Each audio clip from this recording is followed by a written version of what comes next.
It's all about the syllables, baby. It's all about the syllables, baby.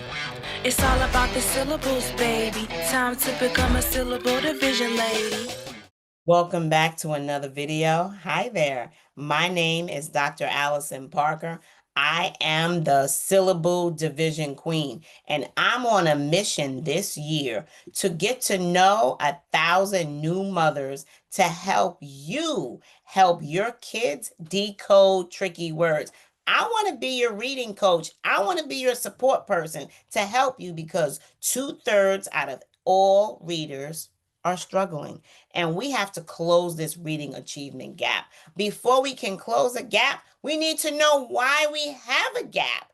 And so in this video, this is the last video in a series of why my child is not reading on grade level. This is the last video, but if you haven't seen the previous videos, why my child in kindergarten, why my child in first grade, why my child in second, third, and fourth grade is a struggling reader, watch those after you watch this one.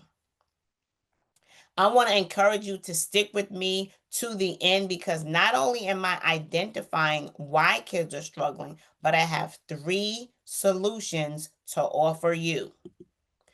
Reason number one why kids are struggling, well, because they've been struggling and they have an achievement gap from the previous grades, namely K through 3. They have a huge achievement gap. What does that mean? That they're struggling and they have poor phonemic awareness. They don't know enough sight words. They don't know that digraphs are 2 letters that make one sound, and they try to separate these 2 consonants, and this is just now how they operate. Blends, they don't know their consonant blends, the beginning blends nor the ending blends. They don't know their glued sounds. They don't know the rules for silent E. Now you're probably thinking, this is a lot of they don't know. Right. This is the achievement gap that I'm talking about. They have a huge reading achievement gap because they have a lack of knowledge in multiple concepts in grades K through 2, as well as grades 3 and 4. And so reading, just like math, is sequential. If you don't have a strong foundation, you will struggle. They don't know about the double vowels. They don't know about the R controlled syllable. They don't know about short vowels. They don't know about vowels saying their own name. And they certainly don't know the 6 jobs of silent E. This is just one of them here. So there is a lack of knowledge and foundational skills. Look at this boy here. You can tell the pain and the agony of trying to read. Reason number 2, and this reason can be at any grade level, okay? Children are struggling because they're just not attending school regularly. They have 10 or more absences per school year. I remember being a literacy coach here in Brooklyn, New York, and in one of the classrooms of the teachers I was supporting, she had a girl who was absent at least twice a week. I mean, if you're absent twice a week, you are going to have way over 10 absences. And I remember this girl had about 18 absences mid-year. By January, she already had 18 absences. And she was a struggling reader in the second grade. We also noticed that another reason why children are struggling is because in grades 3, 4, and 5, all of a sudden there is this increase in level of independence. You're big now. You're 9. You're 10. You're big. You're 11. So guess what? You don't need my help. Do it yourself. In the classroom, kids are expected to be more independent. At home, they don't receive the attention that they need because just because they're taller, we think that they just don't need assistance. And this is not true. There's the concept of the summer slide. Many kids spent the entire summer playing video games, staying up until 11, 12, and 1 o'clock in the morning playing video games, playing, not reading, not writing, not practicing math, not doing anything academic. Maybe they're at the YMCA all summer and they're going on a trip every day. And while trips are fantastic, unless you're embedding literacy, I don't know if it's worth the trip. Number 5, students in the upper grades, particularly fifth grade, there's a lot of pressure on them. They have to deal with the idea of state testing. They're very aware of this, and they're also aware if they need help and they're not getting it. A lot of children in school are sad, they're depressed, they're not social, and they're struggling, and emotionally they are so focused on their feelings and their shame that they don't have time to focus on a test, and they feel anxious and depressed. And so they're sad because they're big now, they're not getting the attention, and they're not getting the help that they need, or they're embarrassed by it. If you haven't already liked this video, give this video a thumbs up. Please subscribe to my channel so this channel reaches more mothers who are searching for a literacy coach who in her private practice supports moms of students who have IEPs, who are struggling readers, who are students who need help. I want to be able to reach those parents. So please subscribe so that the YouTube algorithm knows that this video has value. Another reason why children are struggling is because there's this instructional focus mismatch. I spoke about this in previous videos. Your kid is still focused on trying to figure out how to read the words when everybody else is focused on analyzing the text for the main idea, to make inferences, to determine the causes and effects in social studies and science. Your kid isn't able to attend and focus on this because they're still trying to figure out what the words are on the page. So there's this instructional focus mismatch. Kids are struggling with reading one syllable words, two syllable words, three syllable words, four syllable words, five syllable words. Yes, as we go up in grades, the words and the length of letters, the amount of letters and words tends to increase. They have prefixes and they have suffixes. And guess what? If kids haven't been taught enough about letters and sounds, they won't be able to decode these words. A few of these words that I have listed are words that not only my elementary school kids couldn't read fluently and accurately, but some of my middle and high school kids struggled. So I'm here to tell you that struggle, it will continue if unless kids get the necessary coaching from a literacy coach like myself, where I can coach you, mom, or for you to take a course to support you in teaching you these concepts so you understand how to help children decode multisyllabic words. So there are a wealth of reasons why kids are struggling. And without support from mom and the kid, I'm going to tell you the kid will continue to struggle. This is why kids get all the way to high school and they're still trying to figure this out.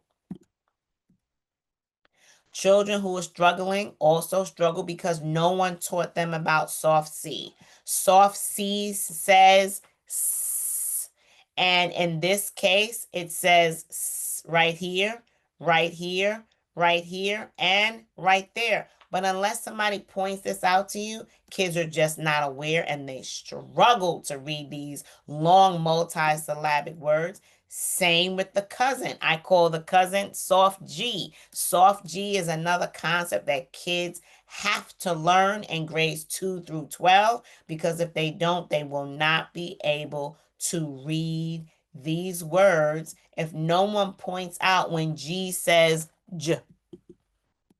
Prefixes. If kids don't know prefixes that they're added to words to change the word's meaning, they will struggle. If they haven't learned that suffixes are letters or a letter added to the end of the word, kids won't be able to decode these words either. If you haven't already, please like this video and subscribe for more content like this. Reason number 12 is kids have a learning disability. What's a learning disability? They have trouble learning. And because they have trouble learning, they can't remember much, and information is stored in short-term memory. It doesn't travel to long-term memory, so kids just can't remember, and nothing is solidified. They do a lot of guessing, and they look at the shape of words, and they don't have enough strategies or word attack skills. And so this language-based learning disability that we know is a learning difference, kids will have lifelong challenges unless somebody intervenes and supports them. Comment the word assess. If you would like to receive my freebie, I'd love to give it to you. Or if you would like me to assess your child, let me know. I can do so remotely. Reason number 13, while kids are struggling, is because I just alluded to this one. There is this comorbidity where dyslexia and ADD or ADHD sometimes go together. The brain is struggling to focus. The kids don't pay attention long enough to learn whatever it is that they need to learn. And so they have poor working memory. They have trouble remembering. And if you can't remember, how can you apply? Reason number 14 has to do with the environment at home. If at home reading is not a priority, then guess what? Kids won't make it a priority, and they won't grab books to read. So if you're not singing to kids in grades K1 and 2, maybe there's that language difficulty. But when it's not a priority at home, we tend to see this reading achievement gap. I had a conversation with a client, a mother recently, who said, "Hey, Dr. Parker, do I really need to read every day to my kid? Like every day?" And I'm saying to myself, yeah. And I said to her, words are food for the brain.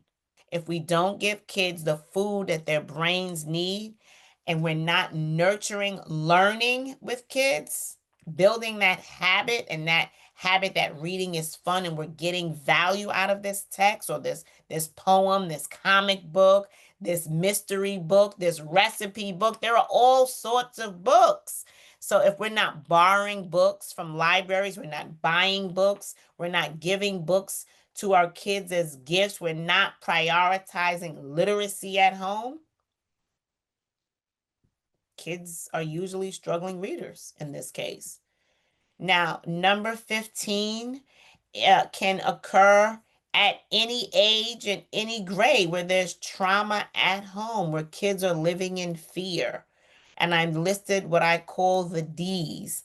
These are the trauma at home: divorce, destruction, death, displaced, disaster, dollars, and disease. Maybe mom is working 2 or 3 jobs trying to put food on the table. And guess what? Literacy is, you do that stuff at school. Did you do your homework? You did your homework? Great. Mom doesn't have the bandwidth, the mental capacity, the time to focus on reading. And because mom thinks the kid's going to get everything he or she needs at school. And I'm going to tell you now, the child isn't. Mom is the missing link. And if we want to close a reading achievement gap, we need all parties, all stakeholders involved. The children, the parents, the teachers all have to work in tandem.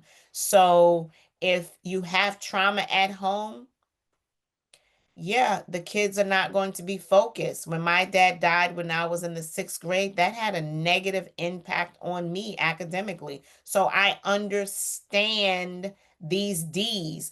Which one of these D's is negatively impacting your child? Let me know in the comments. And we also have children who they've been struggling. If you're in the fifth grade, you didn't start struggling in the fifth grade. You were struggling in the early childhood years, but people weren't listening to you read. People weren't paying attention to the kid. Maybe mom, maybe you were busy. Maybe the teacher assumed because the kid was well behaved, then the kid was, not doing so terribly. So she didn't bring it or he didn't bring it to your attention. These are kids that have been struggling for years. They become behavior problems. They're disruptive in school. They have low self esteem, a lack of motivation. They don't want to read. They don't want to be read to. They disrupt literacy in class for themselves and for others because they don't want to bring attention to their poor reading. They refuse to do classwork and homework. Maybe they're the bully in the class, or maybe they're getting bullied because kids know who knows and who doesn't know in a classroom. Everyone knows who the top kids are and who the lower kids are. The children know it's a family in the class and it's not a secret in a classroom. So kids who know they're struggling, sadly, a lot of them become behavior problems. If kids have no rules, no regulations, no responsibilities at home, there is no respect for mom, for rules, for regulations, or for parents. Children carry this bad behavior to school and they carry it out in that environment. And so, behavior problems for many kids who are struggling is another reason why they're not where they're supposed to be. They're spending all their time and energy not getting what they need, and it's just a coping mechanism to hide because they're embarrassed. So you have two choices at this time. You could operate on the wait and see method. You could wait and see. Maybe you put your child in a new school. Maybe your child has what people call the good teacher. Maybe the principal promised the newest curriculum, and this is the year your child's going to learn how to read accurately and fluently. Maybe you'll wait and see, but I am here to tell you if you wait and see, you will be sorry later. You will be sorry later because most children who are struggling by this grade continue to struggle without massive intervention, daily intensive intervention. So they need not less, but more support. So, what could you do now? Take matters into your own hand. Start reading to your child. A fifth grader? Yes. A fifth grader is a child who should be read to, who should be read with. You should read by this child. That means you're over there cooking, your kid's reading, you're listening, or you read a page, he reads a page. You're sharing the text. Children in the fifth grade, whether they're 9, 10, or 11, they are children and they have a right to have mom read to them. Their brain needs it. So, listen to your children reading is the next recommendation from me. Why, you might ask? So you could hear all the errors that your kid is reading so that you can pay attention to these. We call it miscue analysis, these errors, so you can analyze where your kid is falling short. You want to take that information, all the information about what words the kids can't read, and you want to implement a phonics program right at home. The good news is I have created a phonics curriculum. It's my own self-study course for mom. It's called the Syllable Division Queen online course. I invite you to try out the course, but maybe you want to just join my community first to watch me coach moms in a group setting. Bring me some of the words that Johnny is struggling with, your child is struggling with. Let me give you the tips you need to coach your child. Click the links below. I also have a set of phonics workbooks. These workbooks were written by me for you. All of them are focused on all of the areas of weaknesses that I know kids have dating back from kindergarten. So if we go back to the first video on why your kid in kindergarten is struggling, your kid doesn't know the letters, the sounds, they have poor phonemic awareness, they don't know their digraphs, they don't know their blends, beginning or ending, they don't know the vowel teams, they don't know the R controlled syllables, or they know a little, but it's not consistent. So you need to check in and see what they do know and what they don't know, and then use that data, that very important data, to close the reading achievement gap. It can be closed. I close it every year for my clients when I meet them, the kindergarten, the first, the second grader who comes to me as the struggling reader, as well as the kids in grades 3, 4, and 5. I also have some students in middle and high school.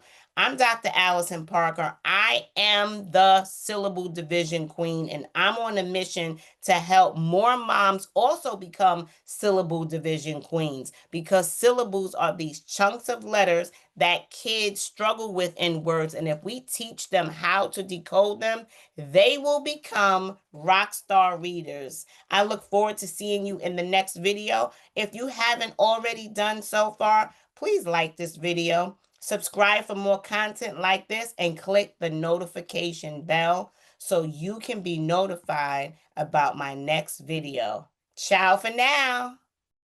Powerfully literate and join forces now. Partner with me and I'll teach you how. It's all about the syllables, baby. It's all about the syllables, baby.